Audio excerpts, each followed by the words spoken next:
Yeah, I think we'll start. I'll request Dr. S. Nagaraju of Department of Sociology, Tumakuru University, to coordinate the event. Friends, uh, we have a talk today on the topic Enculturation, Socialization and Education being delivered by Professor M.A. Kalam. So I request you all for this August gathering and also to this lecture on the topic of today. I think I will not be in between the speaker and the audience, and I request Professor Dr. S. Nagaraju to coordinate the talk. Dr. Nagaraju, there are two Nagarajus we have. One is Dr. S. Nagaraju and another one is Professor G. Nagaraju. So we have roped them both into this event. Dr. Nagaraju, I think he's not responding. Let me request Professor Nagaraju to coordinate and start the event. I will request Professor J. Nagaraju, the head of the Department of Sociology, University of Hyderabad, an eminent scholar and the very active and dynamic professor we have today, and also he has agreed to introduce Professor M.A. Kalam, the speaker of the today's talk. So I request Professor Nagaraju to go ahead. Thank you. Thank you, Professor Mohammed, sir. At the outset, I'm extremely thankful to Professor P.H. Mohammed, convener of RC5 Sociology of Education, and also former head Department of Sociology, Maulana Urdu University, former director, Center for Study of Social Exclusion and Inclusive Policy. You know that sir is one of the great scholars in the field of sociology and social anthropology in India, and also one of our well-wisher and always motivates us. And regarding today's topic, it's my pleasure to invite one of the eminent scholars of India, by name Professor M.A. Kalam. Just I take it as my privilege to introduce Professor Kalam, sir. Just to provide you a brief background of Professor Kalam. Professor Kalam has obtained his MA in Anthropology and also he studied PhD for some time at Delhi School of Economics under the guidance of some of the eminent scholars, and ultimately got his PhD from the Department of Anthropology, Madras University, with Professor Subbareddy Garu. And to his credit, he is one of the eminent professors in the field of anthropology as well as social anthropology. To his credit, sir has worked in different capacities as the visiting professor in some of the prestigious universities in abroad, especially Peninsula Foundation. And also he currently is also, sir is the he's a professor emeritus at Center for Economic and Social Studies, Hyderabad. He was a founder dean, School of Social Sciences at SRM University, Amaravati. He was also founder dean, Kriya University, Sri City, Chittoor, Andhra Pradesh. He was also professor of eminence at Department of Sociology, Tezpur Central University, Assam, and he was also dean as well as head Department of Anthropology at Madras University. And it's my pleasure to highlight some of the greatest achievements of Professor Kalam. Professor Kalam was the Rockefeller Resident Fellow at Duke University. He was also Human Rights Fellow at Harvard University and Commonwealth Academic Staff Fellow at London School of Economics and Political Science, and was also visiting professor in France. So it primarily informs that Professor Kalam is one of the renowned professors of social sciences in general and anthropology in particular, not only in India, but in different parts of the world, especially in Europe, America, as well as in France. So apart from his contributions to the field of knowledge in anthropology, sociology, and also as a founder dean of several eminent universities in private sector, and his work about the tribal communities in general, and also the conversions to Islam in the context of Tamil Nadu back to 1980s has acquired one of the importance and is also known as one of the great critics, one of the great critical anthropologists. He was one of the first scholars to take a critical view of Sanskritization in early 1980s. So, and also as a student of sociology at Hyderabad Central University, I got a chance to meet Professor Kalam in different occasions. He used to visit our department as a visiting professor, and also he was one of the key speakers in the field of diaspora studies. And my association with Professor Kalam goes back to almost 23 years. So it's my pleasure, sir, to introduce you. I'm really thankful to Professor Muhammad, sir, for giving me this opportunity. Professor Kalam is, as I said, is a great scholar in the field of anthropology and sociology. So over to you, Professor Muhammad, sir. Now, thank you, Professor Nagaraju. Thank you very much for your kind help introducing the speaker to the audience. In fact, it's a privilege to have Professor Kalam today for this lecture. Now, I request formally Professor M.A. Kalam to deliver the talk today on the topic Enculturation, Socialization, and Education. Thank you very much. Okay, thanks a lot, Professor Nagaraj and Professor Muhammad, for the kind words that you have said.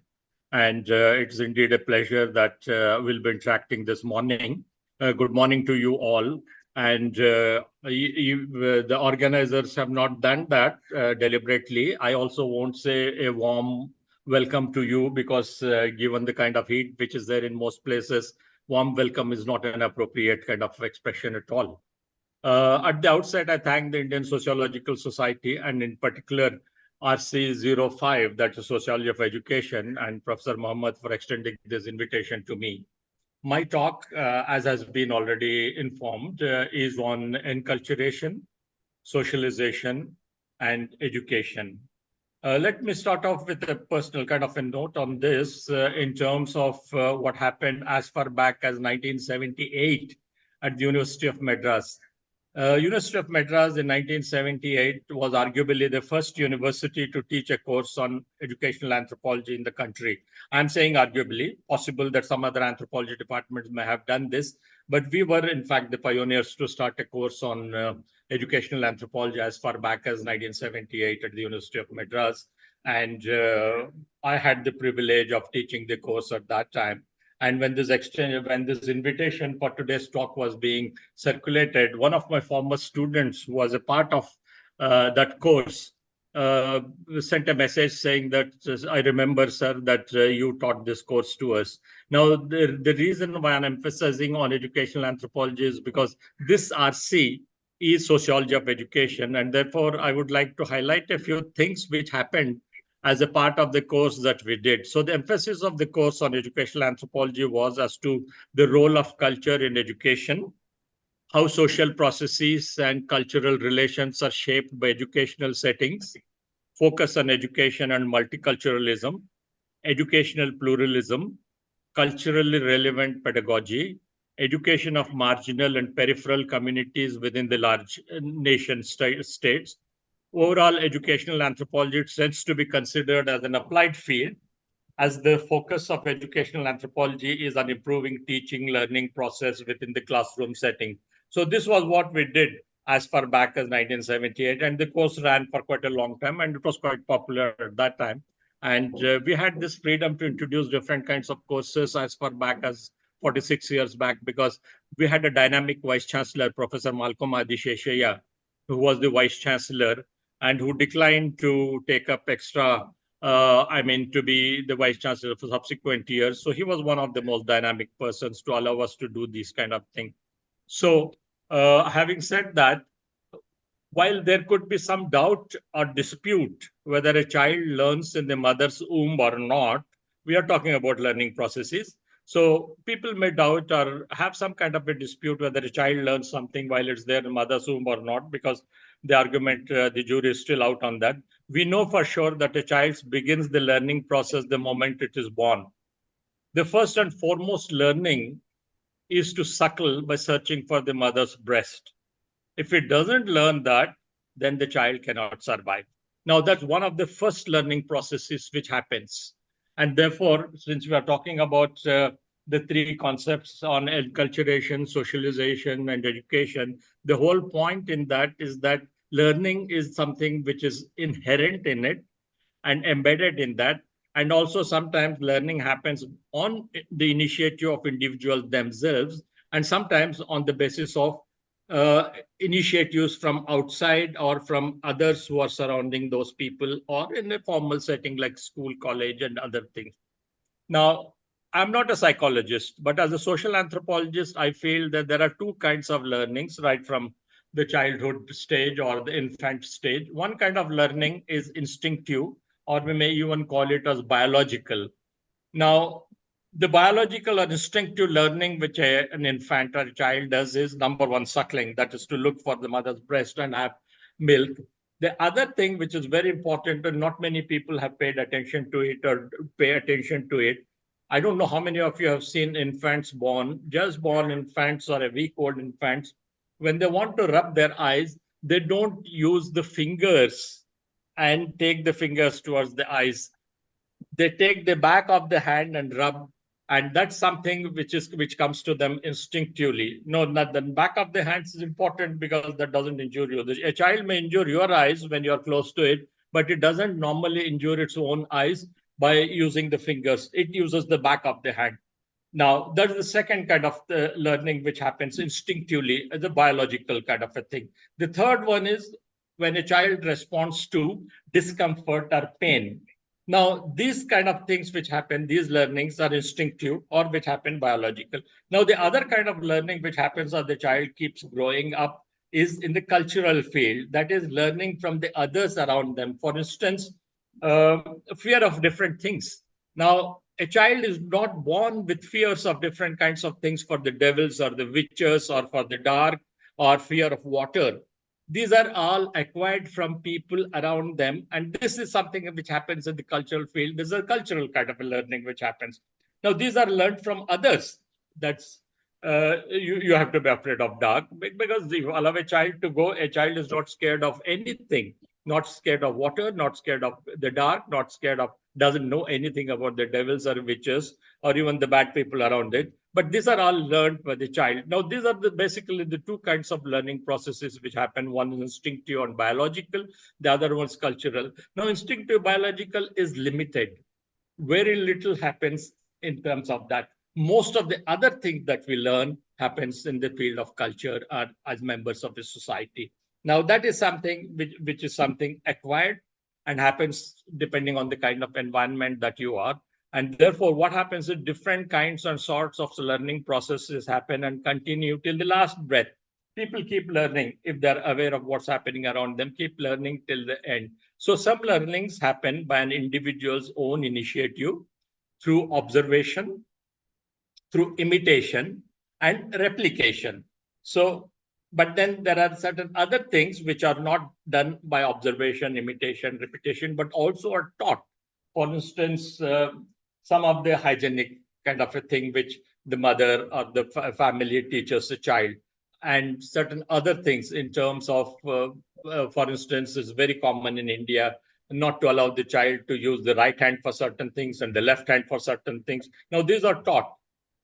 Naturally, a majority of the people are right-handed, but then nothing prevents some of you as parents, if they have observed, a child when it starts sitting or even before that uses both the hands for different kinds of activities. Then they're taught not to do certain things. Now, these are learnings or teachings or learnings on one side when the individuals learn by themselves. And the second part is teaching and learning. That is, you learn through teaching.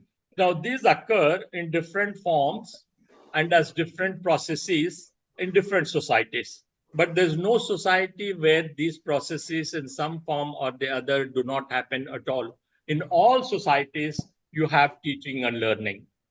Now, the first kind of things which happens within the household or the family, and then later you acquire from a larger extended family or from the society. But There's no society where these kind of operations do not take place or these kind of occurrence do not happen. Every child learns certain things because of what's happening around it. Now, I have chosen to talk about these three processes, which could possibly be subdivided. I will come to that later, depending on the emphasis and significance one may attach to this. So the three things that I'll be talking about, which involve learning and also learning through teaching, are the three processes which I have given as enculturation, socialization, and education. Now, when we look at the first one, that is the basic widely accepted definition for these three, we will take up first, and after that we will go up and then analyze some of these things as to what happens in that. Now, enculturation has been generally and mostly used in anthropology. Now, as generally understood in anthropology, enculturation is the adaptation of an individual to social groups by absorbing ideas, beliefs, and practices surrounding them. Now, in this process of learning and acquiring the rules, values, and customs of one's own culture are imbibed. And therefore, what happens in enculturation is that you're talking about a setting where there's an individual, and the individual is learning within the individual's own societal makeup.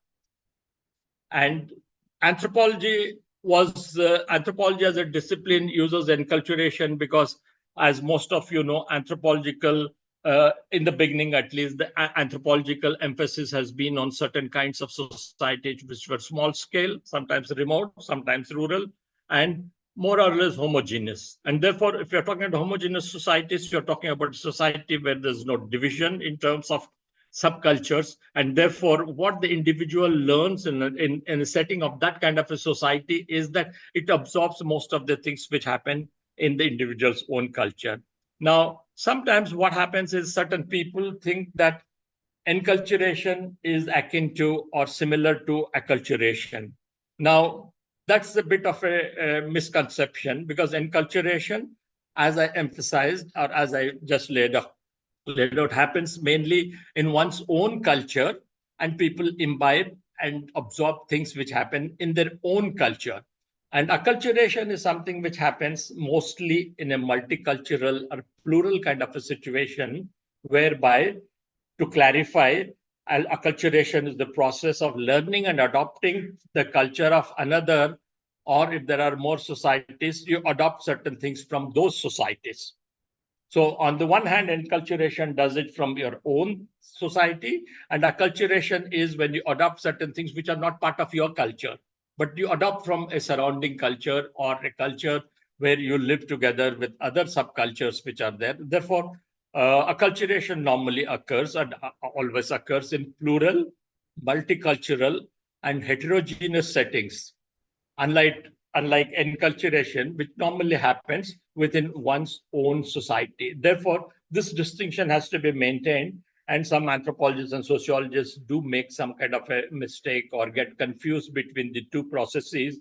While the process of imbibing may be the same, what you imbibe or what you absorb is different. In enculturation, you imbibe things from your own, and in acculturation from different surrounding cultures. And it could happen only in a multicultural, heterogeneous, and a plural kind of a setting.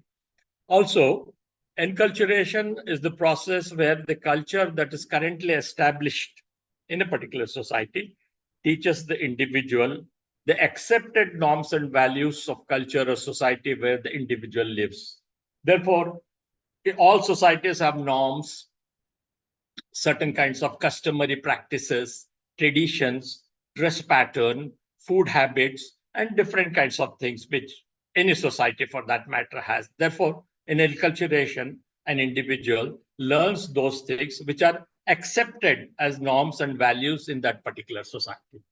And the individual becomes an accepted member, and the functions and roles of the group are fulfilled by the individual by having absorbed and imbibed all those factors or all those aspects which are part of the individual's culture. Now, this is how anthropologists looked at enculturation.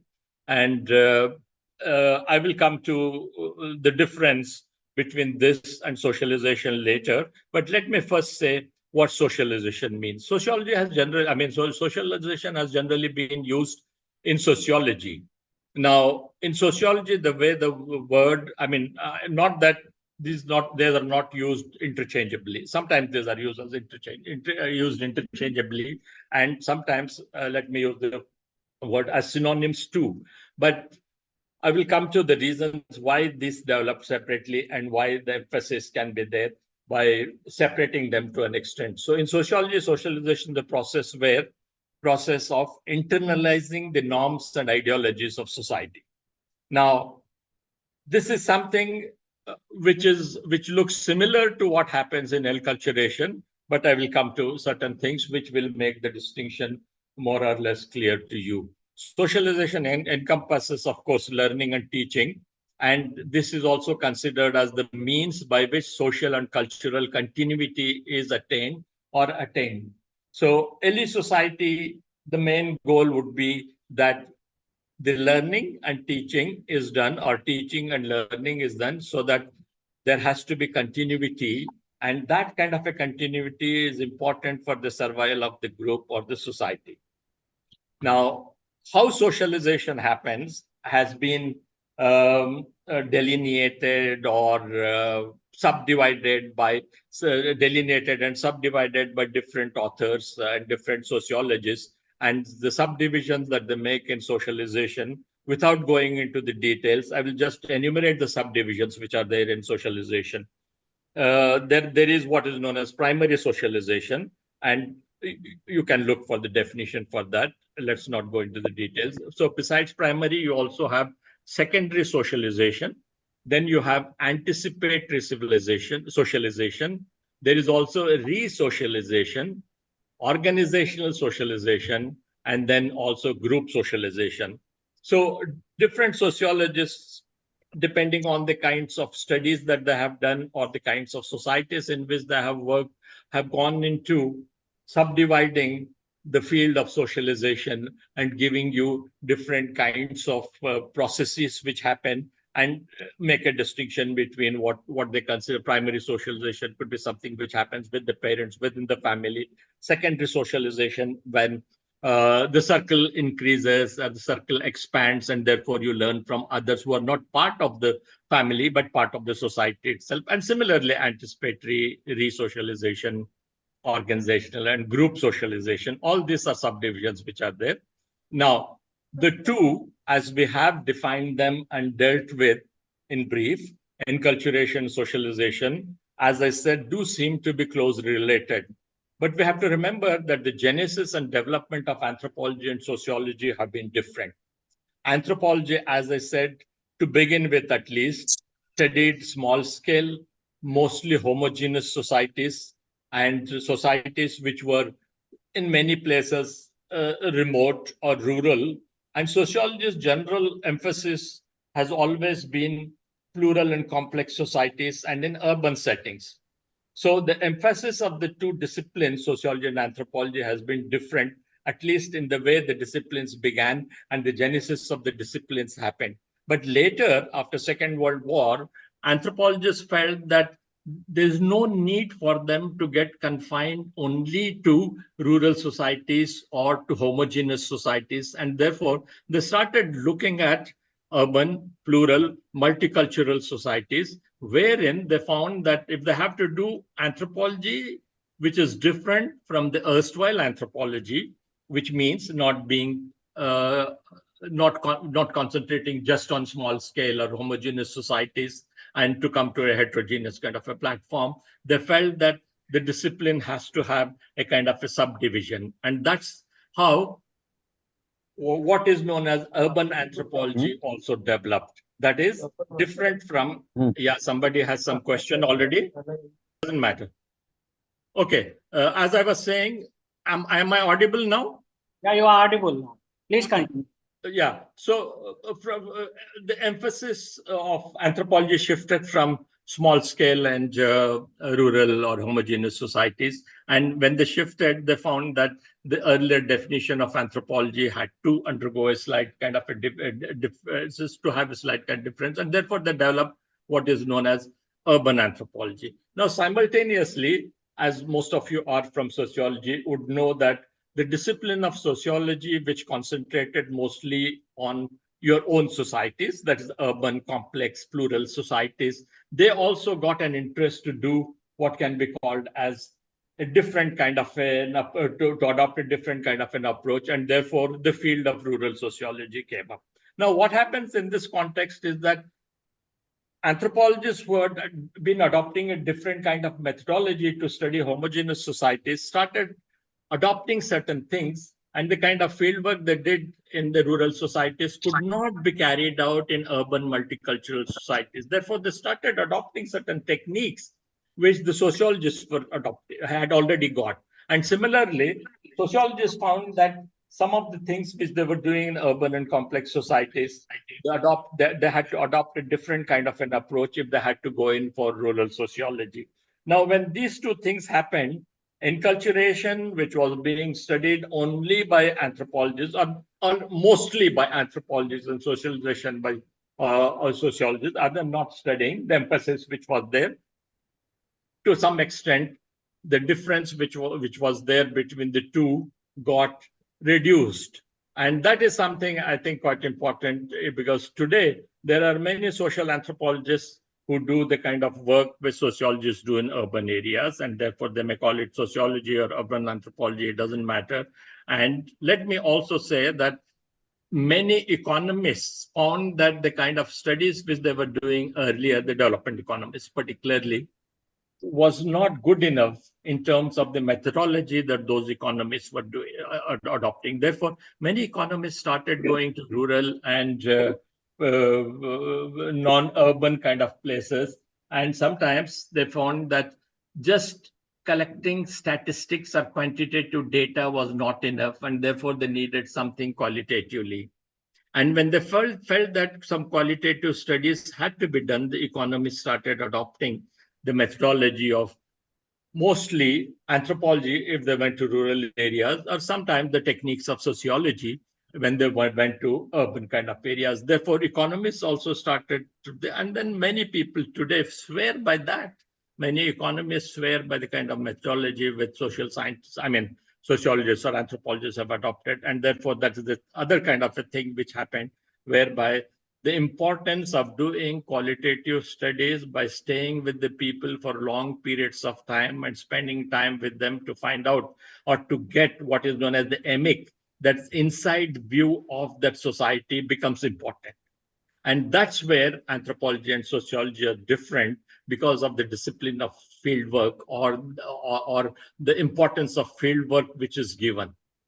Now, the third thing that we have got here is of that of education. Now, education is something more formal in terms of the kind of thing which happens, as opposed to what happened in enculturation and socialization. So education refers to the discipline that is concerned with methods of teaching and learning in schools. It may also include colleges later, schools or school-like environments, as opposed to various informal or non-formal means of socialization and enculturation. Let me repeat that. What education does is, in a formal kind of a setting like schools or school-like environment, they do teaching and learning. It's not learning by, as it happens in the process of socialization and enculturation, but the learning happens as a result of the teaching which is imparted to them. And therefore, school-like environment is something which comes into the picture when you are talking about education. And education, in this sense, happens to be the transmission of knowledge, skills, and character traits which are there in different forms. These are passed on to the... Yes, madam. Is there some problem? Hello, can you please mute your mics? Oh, sorry, I think it is the other side. Please continue. Sorry? You please continue, sir. It's from the other side, I think. Okay.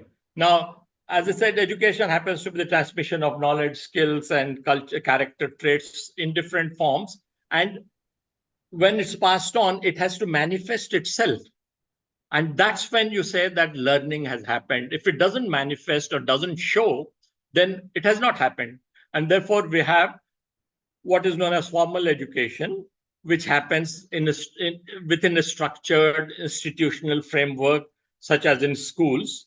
And then they follow a curriculum or a syllabus which is there. Now, that's formal. Then there is also what is known as non-formal education, where a structured approach can be there, but it may occur outside a schooling kind of a system.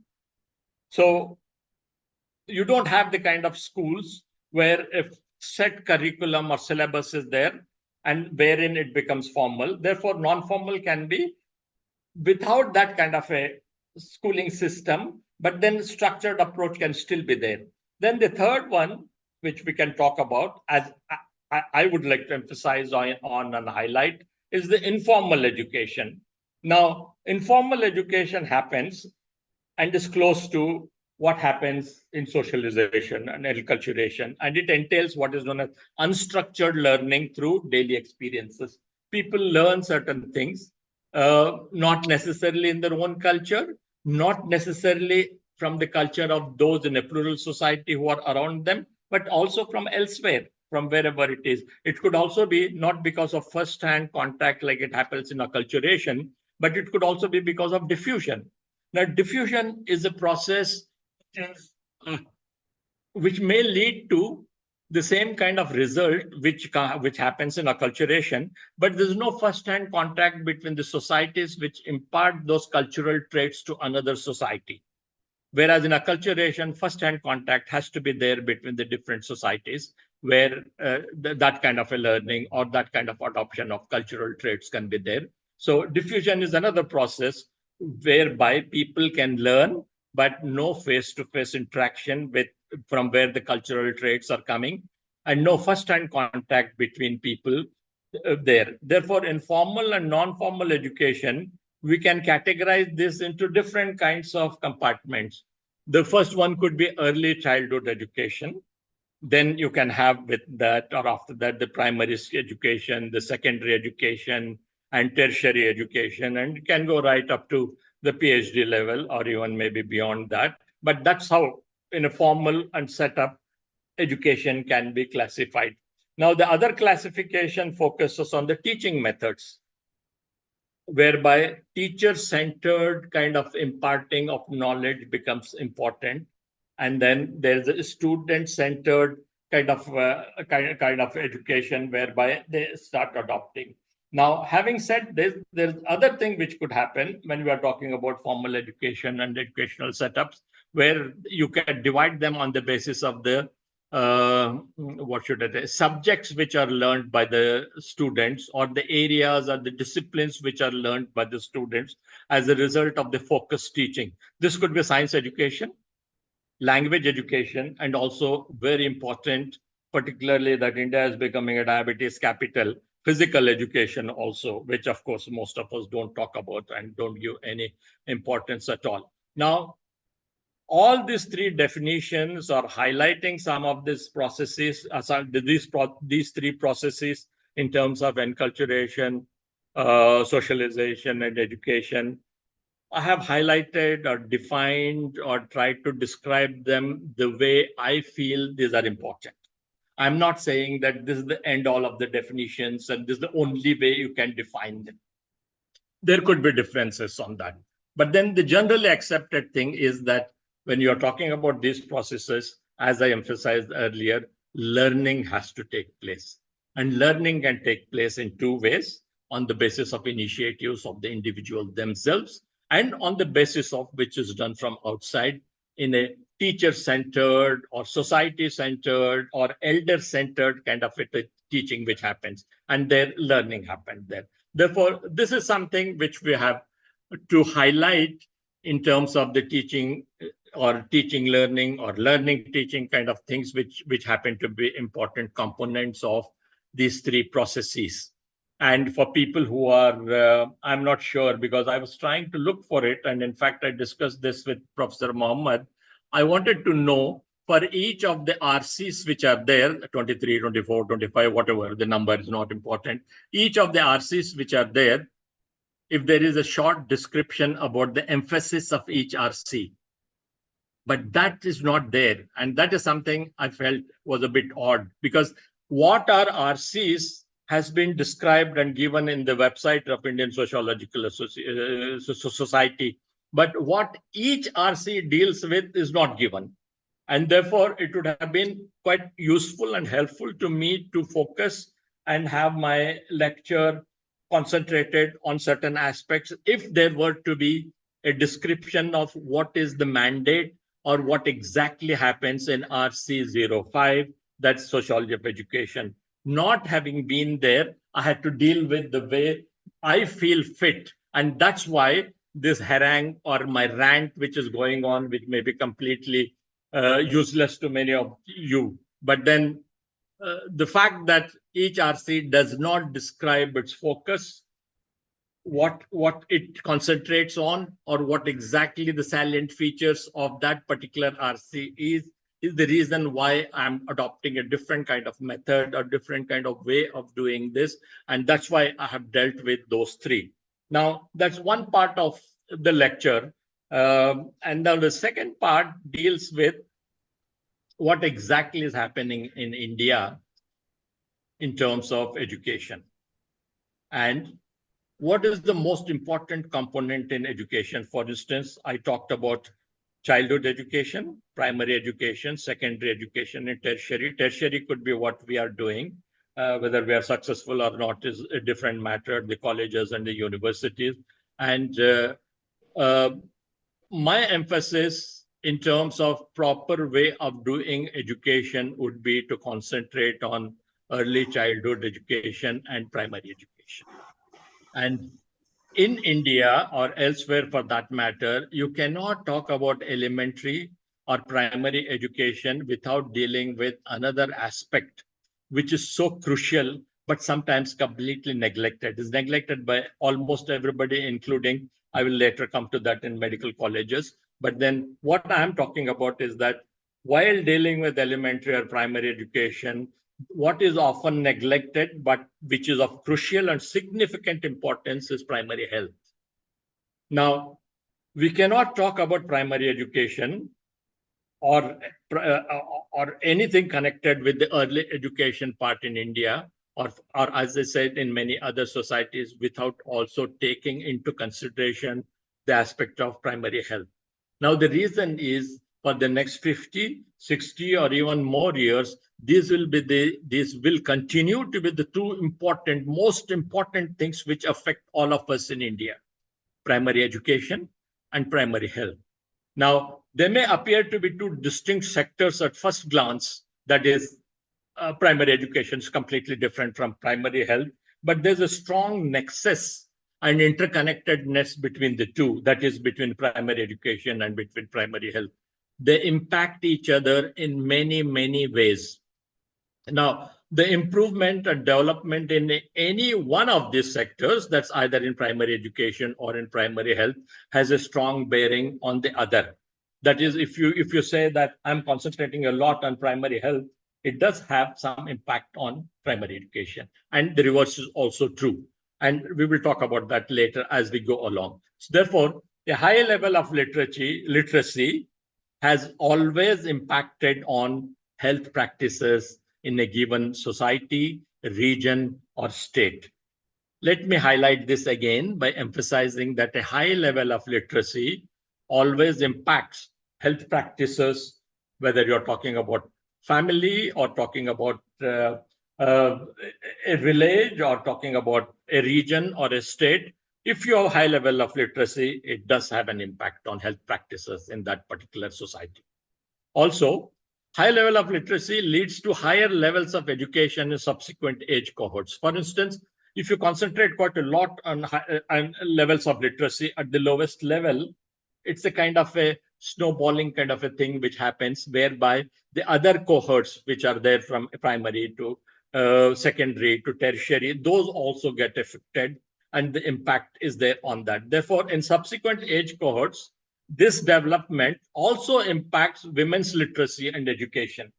So if in any society or a family or a village, the education of adult men continues up to adulthood among men, it naturally has an impact on the literacy levels of the women too. Now, these are tested empirically, and I will come to that later. Now, once that happens, that women's literacy and education goes up, it also raises certain things like age at marriage. Now, when age at marriage comes in as a result of higher literacy or women's literacy going up, overall fertility also reduces. Now, when fertility reduces, it also reduces maternal and infant and child mortality. Now, these are certain things which also have an overall impact on mortality itself, total mortality itself, and leads to better healthcare at the family level. And also family would mean, again, extension, sociology, and a host of other positive spin-off, ultimately bettering and enhancing life expectancy itself. Now, this is something which is very crucial, and many social scientists, demographers have understood this, but most of our planners do not understand the fact that the kind of nexus and interconnectedness which is there between raising levels of literacy in a society and overall impact that it has on so many different aspects like women's literacy, women's education, raising the age at marriage, and then raise up age of marriage goes up, fertility falls, there's better maternal and infant care, and there's less infant mortality, overall mortality is reduced. The spin-offs which are there are completely life expectancy. For instance, if you go back to the last century, even at the time of independence, I think the life expectancy in India was something around in the 40s. Now, about 75 years later, today the life expectancy is in terms of something like 70, 74 or something, but 70 plus. But then what happens is there's a very interesting kind of a demographic thing which happens. Initially, when there is better health care, few people die at all levels: infant mortality, child mortality, and child mortality of the aged people also. Everything reduces. Therefore, in general, what happens is in the early years of better medical care, the average size of the household actually increases because of the fact that lesser people are dying in all age cohorts. But then after some time, when what they achieve is less infant mortality, it has an impact on reducing the average size of the household. And after a few years, you'll see the results. And all Western societies or developed societies have gone through that, where the life expectancy has come to that, the 2.1 kind of a replacement level they have all achieved as a result of having first gone up, less deaths were there, and then less births were there later. Now, that's a very interesting kind of a thing for those of you who are interested in demography. You can look up those things and you will find very interesting data. Now, these, what I have been talking about, are not just theoretical formulations. These are empirical occurrences and are best demonstrated by, to take up just one example from the southern state of Kerala or other developed regions or countries in the world. High level of literacy, better education, different health parameters show significant positive results. And therefore, to neglect health while talking about education or primary education, we'll be doing it at our own peril. Now, also to take the argument further, better health facilities and reduce infant or child mortality combined with late age marriage, let me emphasize that fertility decline happens. And therefore, smaller families and the average size of the household right across the board goes down. Now, this demographic transformation which takes place, that demographic transition which takes place, influences what is known as flow of wealth in the family.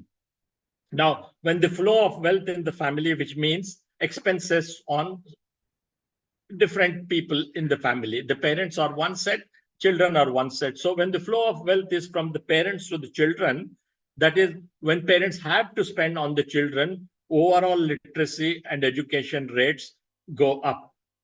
And then when that happens, then what happens is that children are withdrawn from labor, which means that wealth from the children or wages from the children are not coming to the parents. On the other hand, parents are spending on the children, then there's fertility decline and overall literacy rate goes up. For those of you who are interested to take up this, there is what is known as the Caldwell's hypothesis, where Caldwell tries to show as to flow of wealth either from the children to the parents or parents to the children, and what kind of result this leads to. Caldwell's hypothesis. Some of you can look up that if you're interested. Hence, having said what I have said, I reckon that elementary education and primary health care have to be the basic concerns of a welfare state. Okay. Should I stop?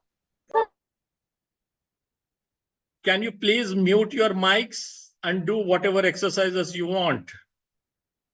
Okay, the state has to own its responsibility and chalk out proper policies that could be executed at various levels by giving importance not just to education, but also primary health, which is there.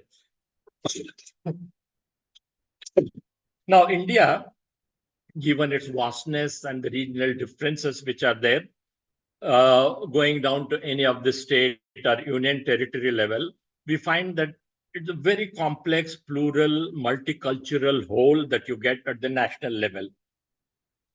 So planning can be very tricky because the regional differences and also other kinds of things. So suffice to say that planning has to be undertaken carefully because we have to keep in mind regional variation, religious differences, caste differences, linguistic differences, and ethnic diversity which is there.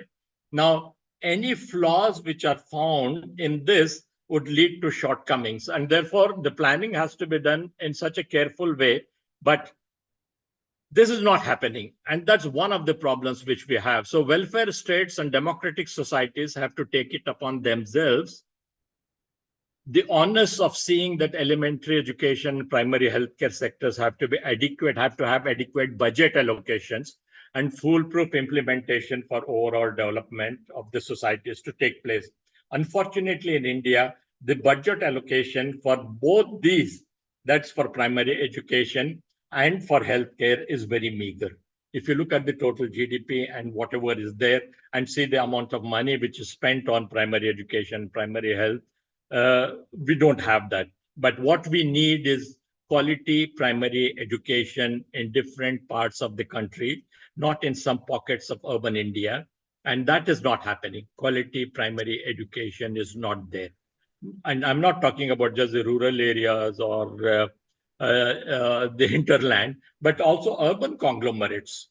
There are corporation schools, municipal schools, where the kind of facilities which are there, or the kind of emphasis or the kind of allocation which is there to the budget is very bad, and is the abysmal kind of a state. And therefore, quick profit making racketeers from the private sector have jumped into this. And one of the catch-all things which these private players are doing is to advertise just one phrase, and that's enough to catch the people like moths coming to the light, and that is English medium teaching. Now, people have realized at all levels that English medium teaching is important to them, and given the kind of diversity which is there in India and the kind of cosmopolitanism that we have, this kind of diversity and cosmopolitanism is going to increase. And therefore, to have one language, one religion, one something is just impossible. But what is important is that the connecting thing like English has become so important that the private sector has taken a lot of interest in it. And one of the chief ministers of the southern states, I think Jagan Reddy, had at some time back, I don't know to what extent he succeeded, said that English medium teaching should become important and compulsory in our schools. I don't know what has happened. But the point is that the state has abdicated the responsibility by not paying much attention to primary education. And no country ever in any part of the world has progressed by neglecting school education. Now, for a good edifice or a good kind of a foundation to be there for higher education, you need to have a good foundation of elementary and secondary education, and you have to nurture and care for that in a very, very appropriate way. Now, many branches of our higher education also are in the doldrums, primarily because our school education has been neglected. And the industry and the market says and complains that over 90% of the engineering graduates are unemployable and undereducated, then we know that somewhere the problem exists. But the state also has been doing one of other mistakes. Instead of identifying the shortcomings and lacunae which happen at the school education, the state is turning away from these issues and tries to highlight and tries to showcase IITs, IIMs, and All Indian Institute of Medical Sciences. Okay, now they're mushrooming. But the same kind of attention is not being paid to what is more important, and that is the primary schooling and primary education, which is there.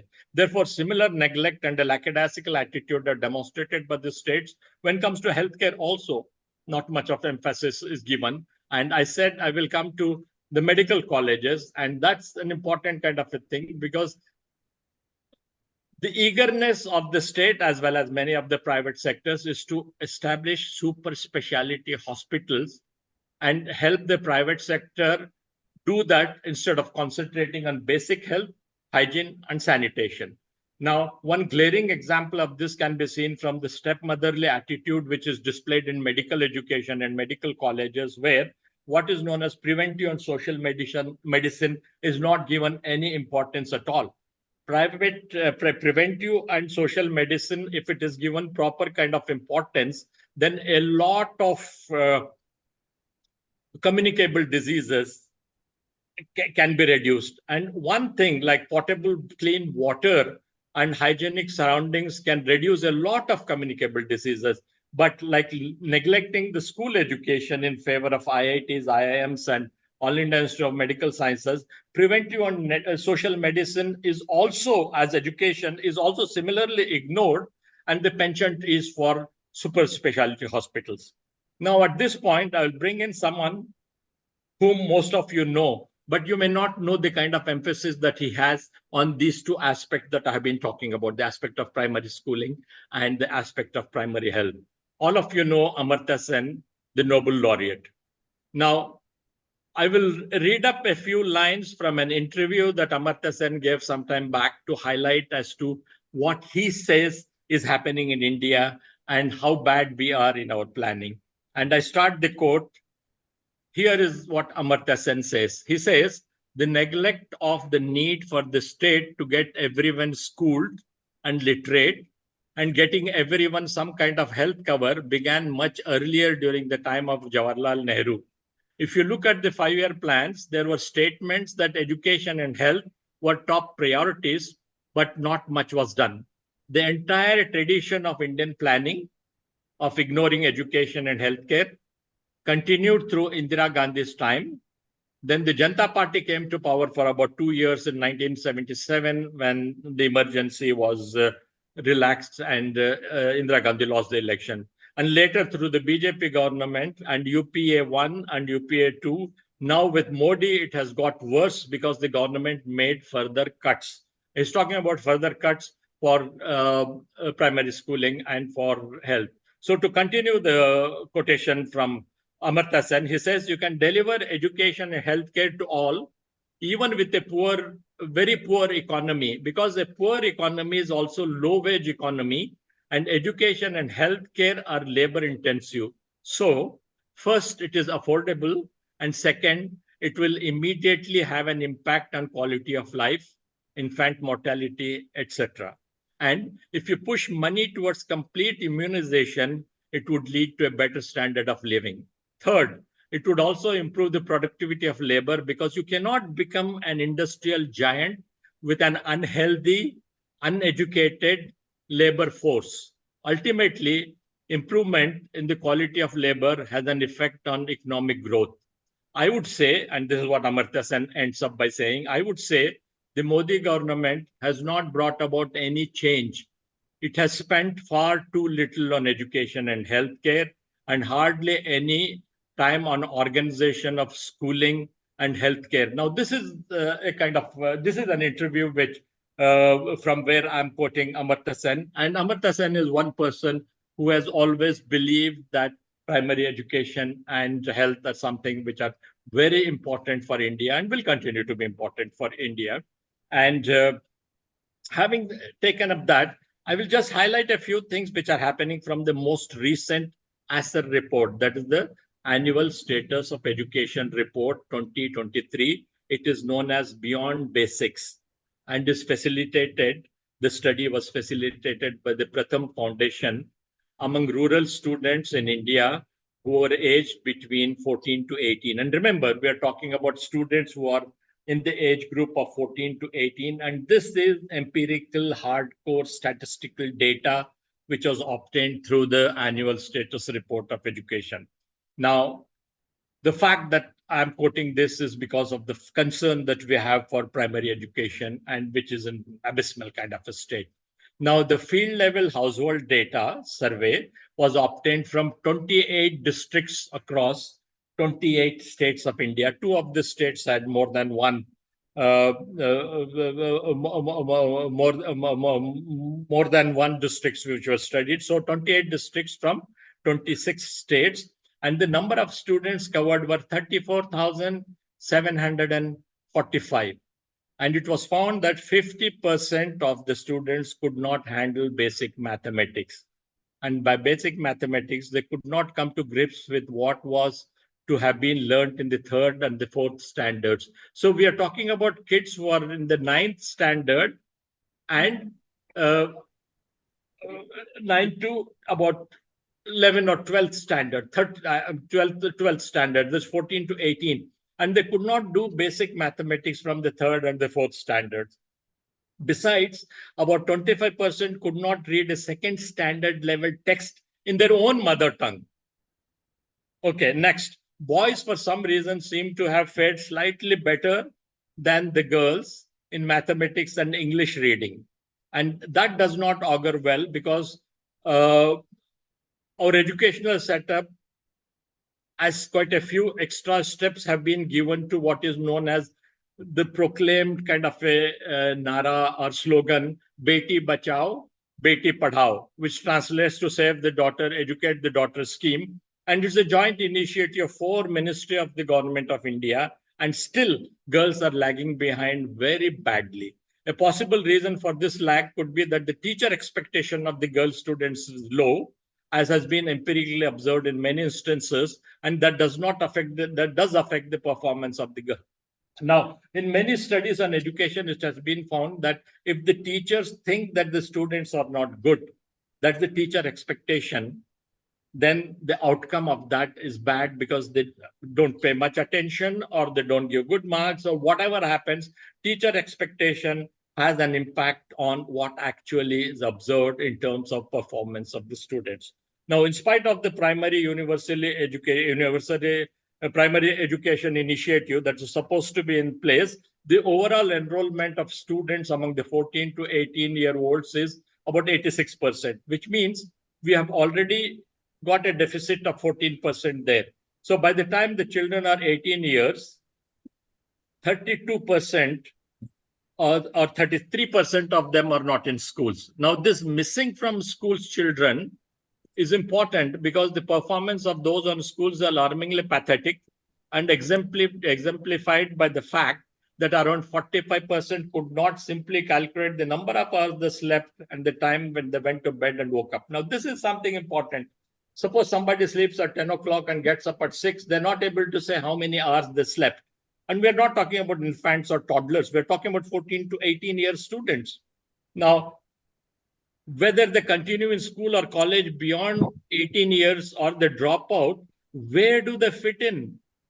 That's the problem. And the problem is because the whole thing is happening from the primary school level, and it's not being remedied or not being looked at. And if that is there, it continues all through. And what kind of accountability can we think of in this miserable scenario and the future of India's educational system? Now, we also have to go back and look at, why don't you people just switch off your mics and do your performances? It continues, sir. Somebody, I think. Okay.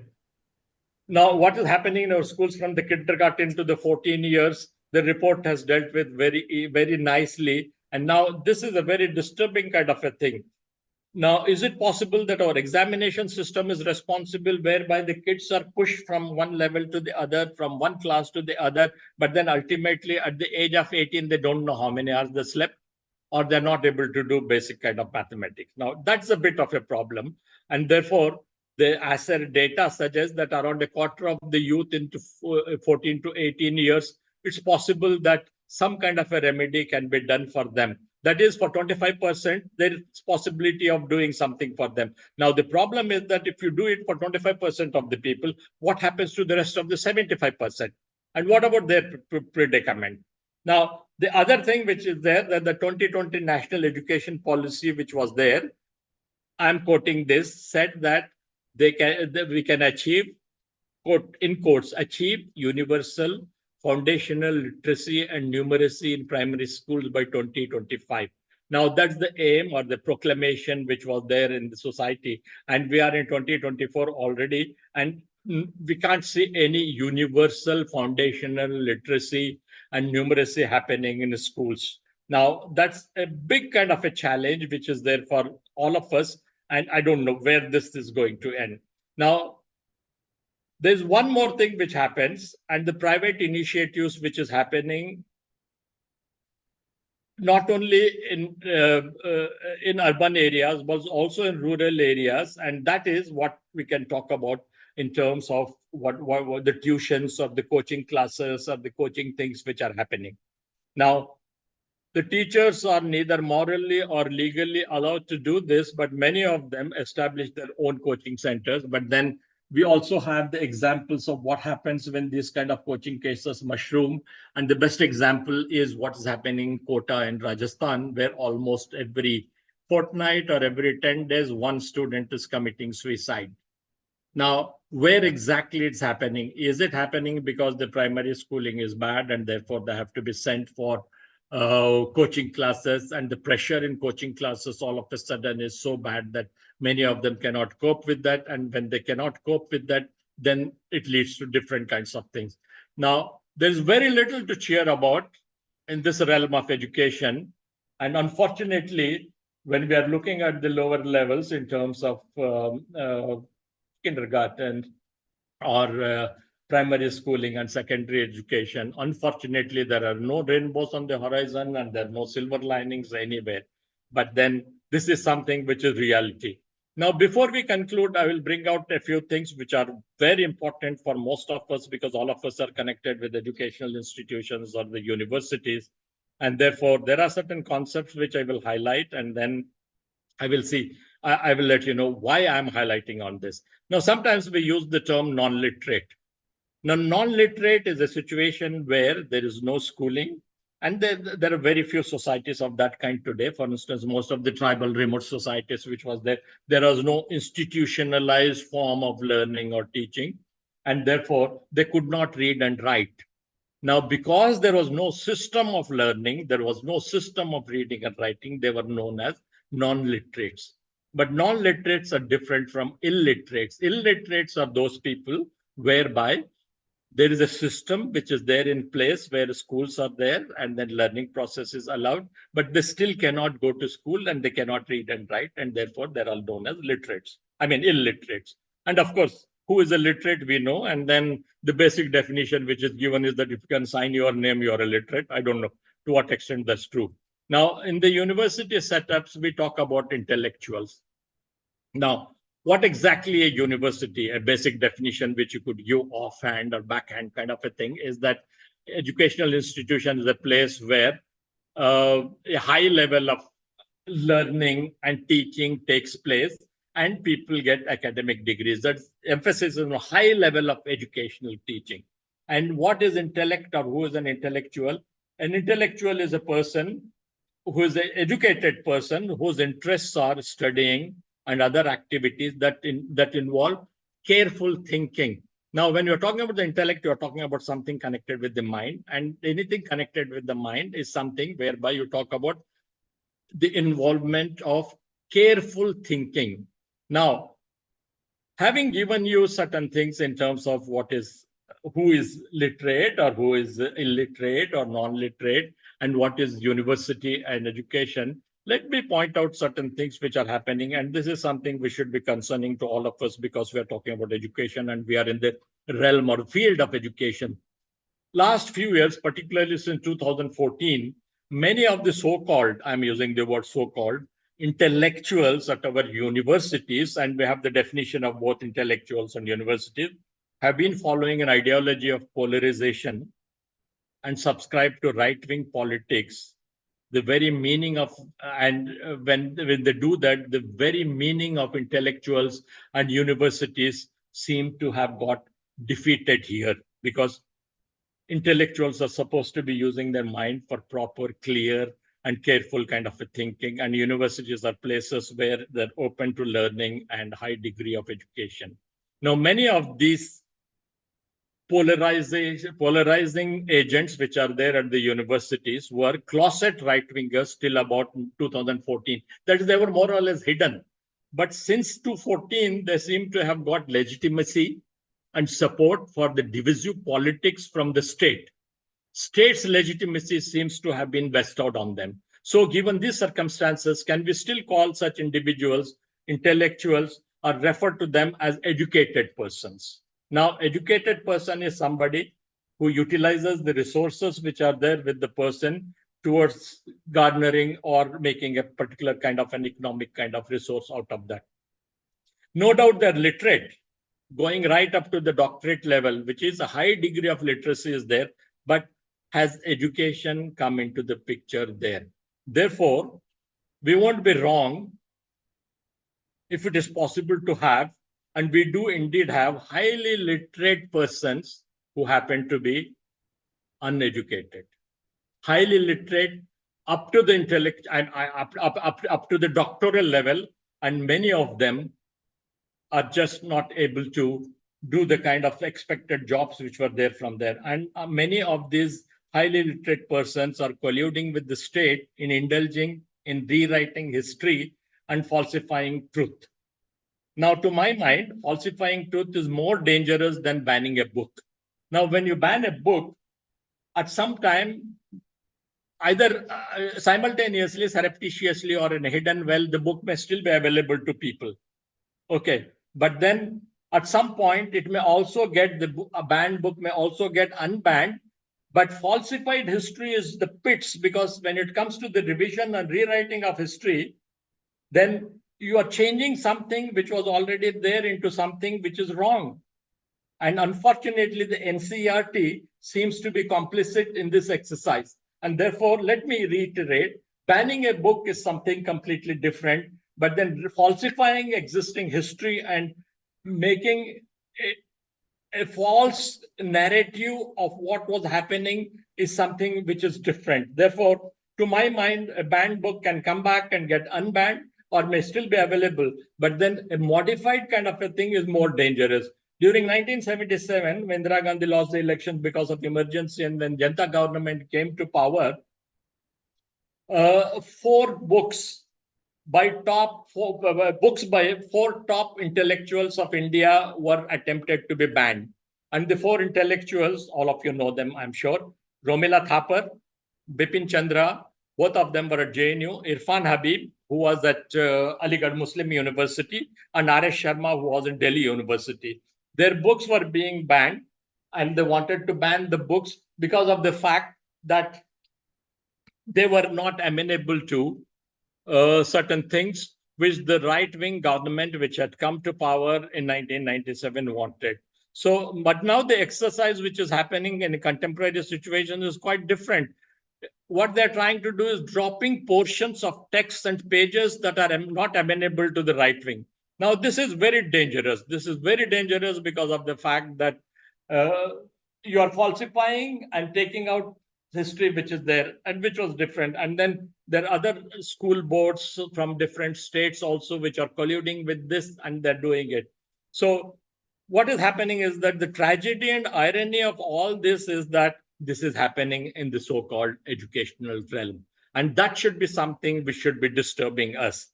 Have I exceeded the time, or I still can go on for a couple of minutes? You can still go on for a couple of minutes. Okay. Now, there's one more thing which I would like to talk about, because in the educational realm, we talk about, and this will be the last point, let me assure you, there is what is considered that in India, most of the people, particularly those who come from the upper classes and upper caste, talk about merit. Now, to my mind, merit is a myth. Merit is a myth because in the Indian context, the so-called merit is coming to people who are coming from upper classes and upper caste. They can send their children to top private schools. Then they send them to coaching centers. They have a network of uncles and aunts who will help them. And because they get help that way and get attain certain things, and we say that, oh, they're getting all this because that's merit. Now, to my mind, does not merit at all, and it's a kind of a myth which is happening. And at some point, maybe if we have a different kind of a discussion, I'll highlight most of it. But I would like you to give some attention to the thought that in the educational realm today, if we are talking about myth, we are talking about urban, middle class, upper caste people who have the resources to send their children to good places. And therefore, let me be very frank by saying that if my daughter is doing well today, and is considered as a good student and achieving certain things, is not because she was merited, but because of the fact that she was born in a family of a professor who could give her the kind of support which happens. And therefore, let's at some point debate this. But at this point, I want you to look at this fact that I'm using the word, the myth of merit.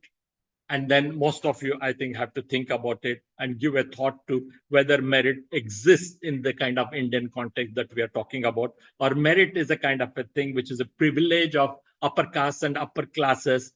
And in the educational field, that is being bandied about as something achievements, because which is happening. Provide a level playing field from the primary school, give quality primary education to all the children who are there, and then you can do out with reservations.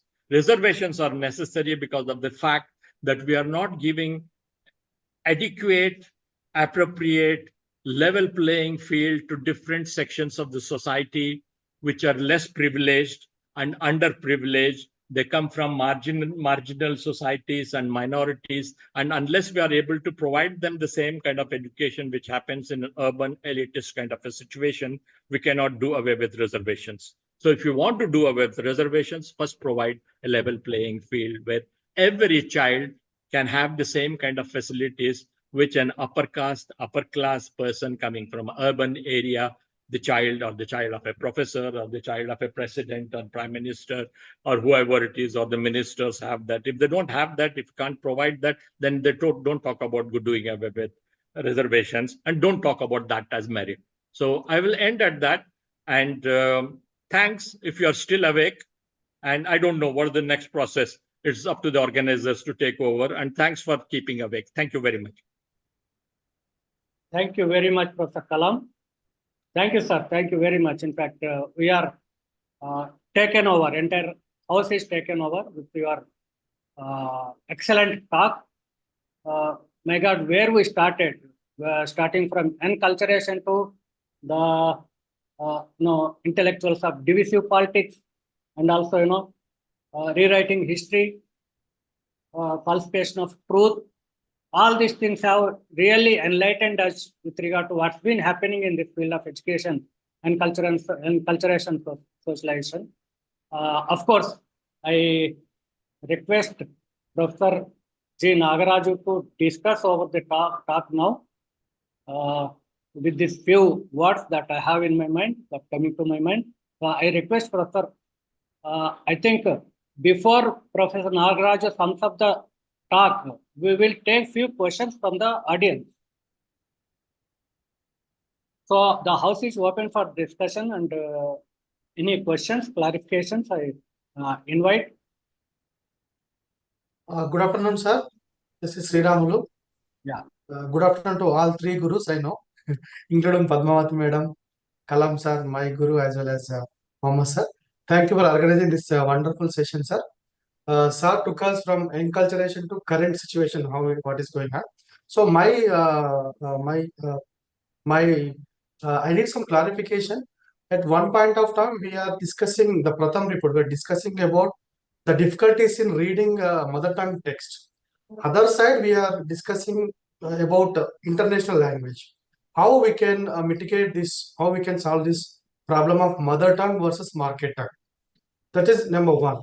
And second one is uh, regarding decolonization. Decolonization is happening all over the world.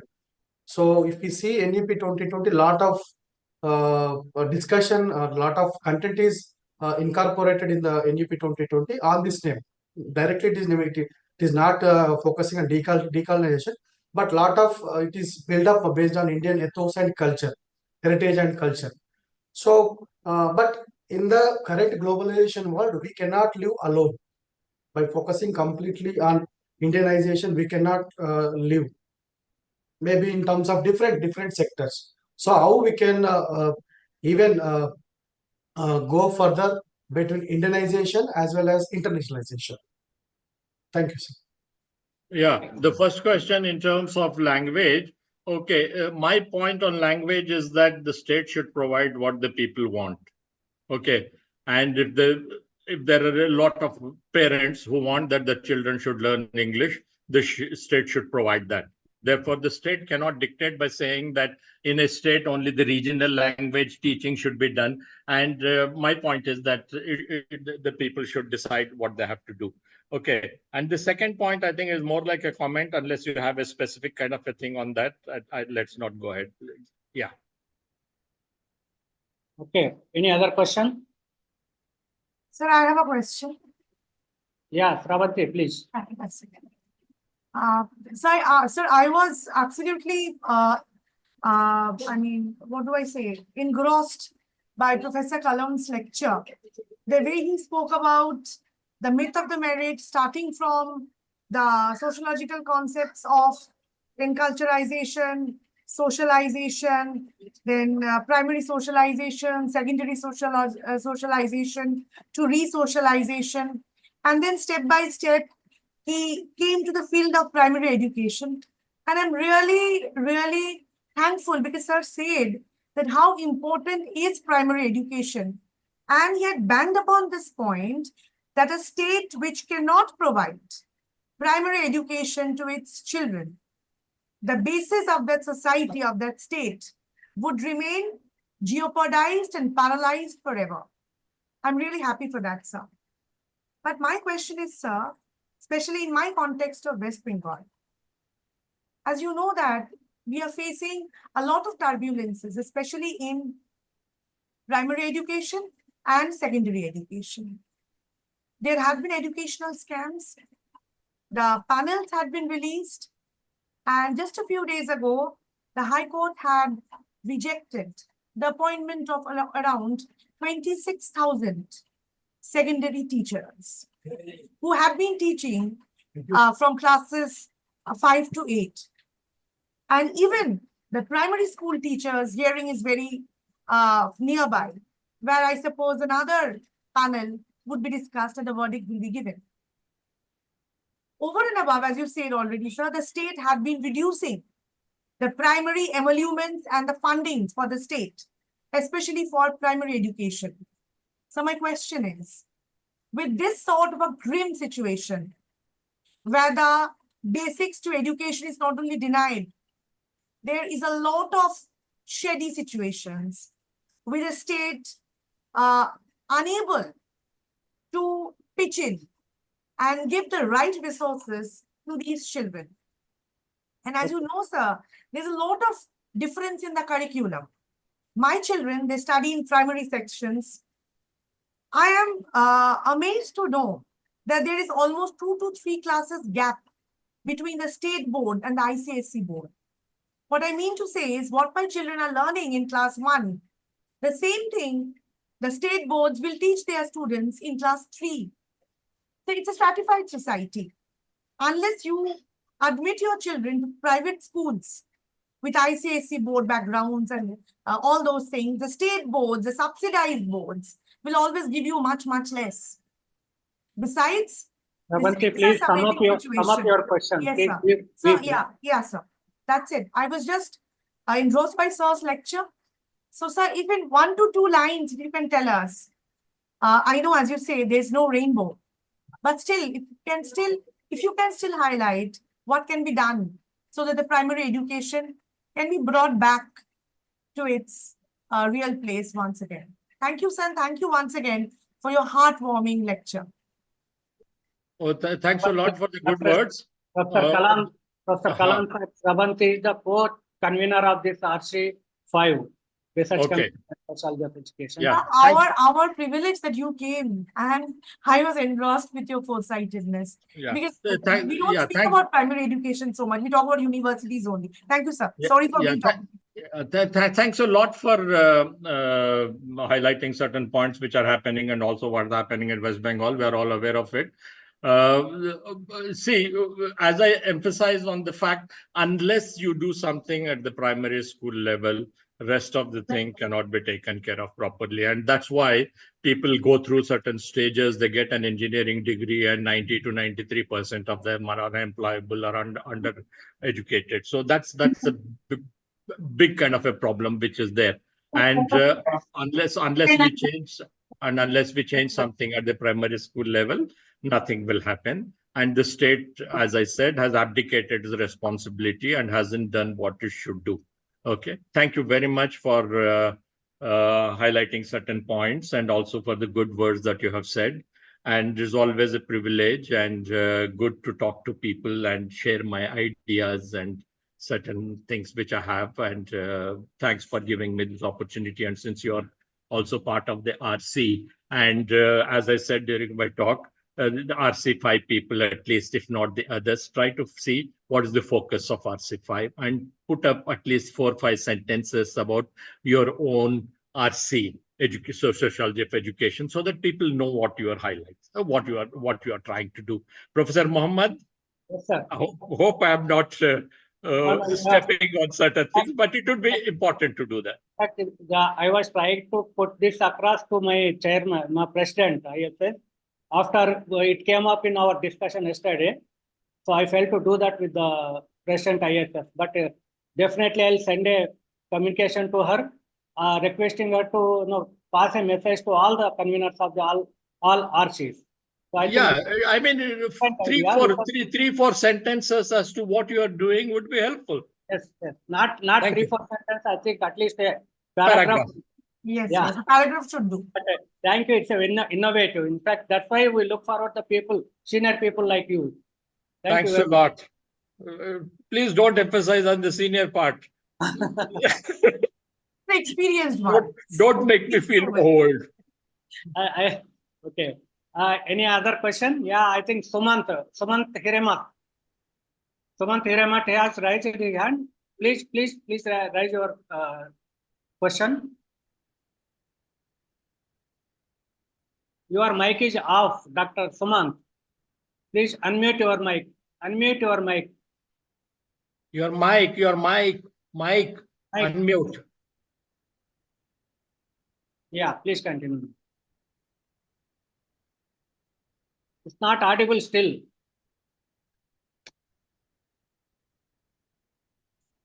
Okay, meanwhile, somebody else can come in. Somebody else, I think Sravanti is in line. She will ask a question. Sorry, Sravani. Sravani is in line.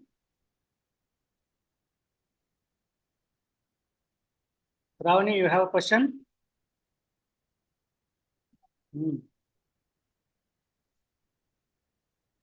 Okay, I think. Dr. Sumant, please. Yeah, speak. You can speak now, Dr. Sumant.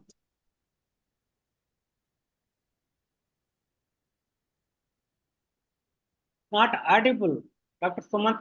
We can't hear you. I think we failed to take it. If there is any other question, we'll take it. Otherwise, I'll request Professor Nagaraju, G. Nagaraju, to discuss the talk today. So I request Professor G. Nagaraju to discuss the talk on this enculturation, socialization, and education today. Thank you, Mohammed sir. So It was a wonderful lecture by Professor Kalam sir. He has started with the what is the idea of enculturation and what is the significance of socialization and what is the idea of education and the way in which he has navigated the entire journey of anthropology of education and sociology of education is really thought-provoking. Sir has identified or highlighted the different types of education, formal, non-formal, informal, and also he also made a very good analysis about what is enculturation and what is socialization, and also the historical trajectory of anthropology and sociology, and the way in which he has highlighted the very idea of primary education from the perspective of development, especially the very idea of Amartya Sen and Majbul ul Haq, who talked about the Human Development Index. I think SAR's emphasis on primary education primarily comes from the very idea of a Human Development Index. That's quite interesting, sir. And also your observations with reference to the making of curriculum and the unmaking of curriculum, especially the fundamental difference between banning a book as well as the falsification of facts. It's quite amazing, let's say, exploration, anthropological exploration. And your take on the very idea of the structure of the higher education with reference to the quality and equity, and the way in which you have analyzed the very idea of education as a process and education as a product. You made an excellent observation that though children are going to schools, but they are unable to learn anything. That's where your observations or your reflections on education is different from learning is quite interesting, because your observations from the perspective of Pratham report, who talks about the educational achievements of children who fail to even read their names or who fail to read even paragraph in their own mother tongue, is quite interesting observation. And your reflections on the significance of higher education from the perspective of the making of knowledge economy. At the same time, the people who are part of the higher education as intellectuals as well as illiterate people. So your observations with reference to the literacy versus critical literacy, though only hardly 30% of the people who are part of the university system, they tend to cultivate the critical literacy, wherein they try to look for a society which is inclusive, which will always works for the highest form of social justice. I think that's where, sir, your observations with reference to the passive state supporters as well as the active state supporters over a period of time, especially the so-called intellectual elite, is quite, let's say, interesting observation. So I feel that, sir, and ultimately your take on even the merit as well as language is also quite interesting sociologically as well as anthropologically. As you rightly said, let the language should be, let's say, selected by the people or the parents and students instead of the state, which try to impose on what is the ideal language for the children. And your ultimate point with reference to the making of merit is quite interesting, sir. As you rightly said, the merit is basically a socio-economic as well as a socio-economic construction, because those children who hails from the upper class and the middle class, they tend to, let's say, acquire the cultural capital, which is generally used in the educational institutions. So therefore, the educational achievements to a large extent is determined by the kind of the degree of cultural capital the children they get exposed to, starting from their childhood to the higher education level.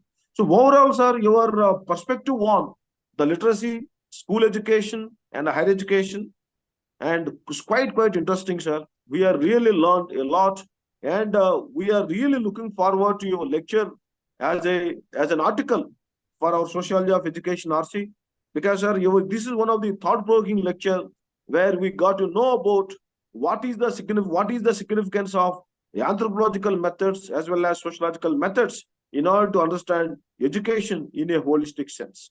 Thank you very much, sir, for this great lecture. I am also thankful to Professor Mohammed, sir, for this great initiative and requesting Professor Kalam, sir, to deliver a lecture. Thank you very much, Professor Mohammed, sir. Over to you. Thank you, Professor Nagaraju. Thank you very much for your good words. Rather, this is happening because of your support and your cooperation, along with a couple of friends in the RC5, like Professor Rajesh and others, like Prabanti and also the others. Thank you very much. In fact, as you said, we'll take up this we'll take up publication activity, compiling all the lectures that we have been organizing as part of the Sociology of Education, and send it to a very good publisher. We'll take up transcription. I think transcription is not an issue now these days, as the artificial intelligence has come. It is doing everything for us. So, but ideas, AI can generate, artificial intelligence can generate the ideas. What we have, the ideas are existing so far, but it cannot generate the new ideas that are coming up for future. That only the human being can do that.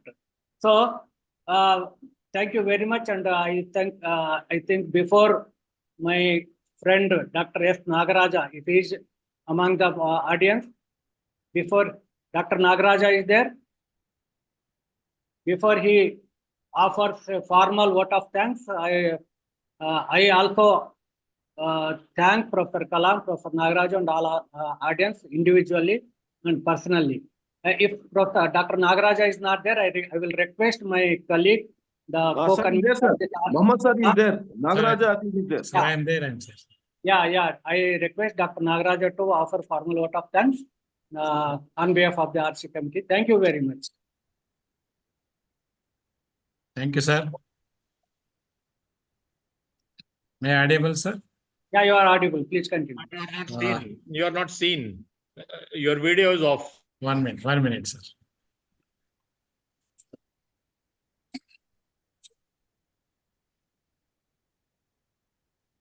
Thank you so much, sir. Your video is still off. It is okay now. Thank you very much, sir. On behalf of Indian Sociological Society and RC5, first and foremost, I thank Professor Kalam basically for his participation in our lecture series on behalf of RC5, Sociology of Education, Indian Sociological Society, and I personally, and on behalf of all the participants who are present here, thank you. Thank you so much, sir, for your thought-provoking lecture and wonderful talk, sir. Thank you very much, sir. I also extend my heartfelt thanks to Professor Mohammed sir, RC convener, Indian Sociological Society. Thank you, sir. Thank you so much, sir. I also extend my heartfelt thanks to Professor Nagaraj sir for his conversation and talk. I also extended my heartfelt thanks to Professor Nagaraj sir. I also extend my thanks to all the participants who are present here. Thank you, one and all. Thank you so much. I also thank the the organizers, the Indian Sociological Society, who has permitted us to, who has created this link and permitted us to record the talk. I especially I thank Boino and the other functionaries working in the Indian Sociological Society office. And also I thank the organizing committee, particularly the president, Professor Maitreyi Chowdhury, and her team for giving this opportunity. In fact, this is a very good activity that we have taken up on the directive that has been passed by the president recently. This is the second lecture in that series. In fact, the RC5 Sociology of Education is one among the first few to start this series of talks or lecture, monthly talks, special talks. So thank you, one and all. Thank you again. Thank you, Professor Kalam. So, thanks. Thank you all for having been a wonderful listening audience, and it was a pleasure talking to all of you. And let's hope we can replicate some of these things later too. Session ends now. Session is onward now. Thank you very much.